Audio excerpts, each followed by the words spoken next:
U poređenju sa nekoliko prethodnih izbornih ciklusa, građani iz dijaspore će na predstojećim izborima glasati u znatno manjem broju. Uprkos velikom broju državljana Srbije, birališta neće biti otvorena u nekoliko zemalja gde se do sada redovno glasalo. Interesovanje dijaspore za politički život u Srbiji sa svakim izbornim ciklusom sve je slabiji. Zbog nedovoljnog broja prijavljenih birača na predstojećim parlamentarnim izborima neće se glasati u Australiji, Kanadi i Švedskoj. U Nemačkoj imamo zato 6 i naravno tradicionalno u Americi sva 3 biračka mesta, Chicago, Washington i New York, ali to još uvek znači da recimo ljudi iz San Franciska treba da putuju do Čikaga, gde je njihovo biračko mesto, znači da pređu ceo kontinent, 1000 kilometra, potroše $2000 i 2 dana.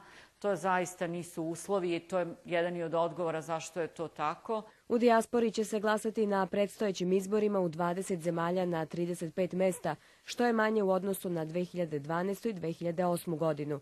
U Skupštinskom odboru za dijasporu smatraju da je neophodno promeniti zakonske propise kako bi se olakšale procedure glasanja. Smatram da je potrebno omogućiti glasanje putem pošte, glasanje putem interneta, omogućiti glasanje i van diplomatsko-konzularnih predstavništava. Državljani Srbije koji žive u zemljama sa drugom vremenskom zonom glasaće dan ranije. U Velikoj Britaniji i Sjedinjenim Američkim Državama glasanje će biti obavljeno 15. marta. Kada se u nekoj državi zatvori biračko mesto u 20 časova 16. marta, odnosno u SAD-u i Americi 15. marta, ukoliko se to glasanje završilo pre nego što su zatvorena biračka mesta u Srbiji, oni ne smeju objavljivati rezultate izbora dok se ne zatvore biračka mesta u Srbiji, da ne bi povredili pravila o izbornoj ćutnji.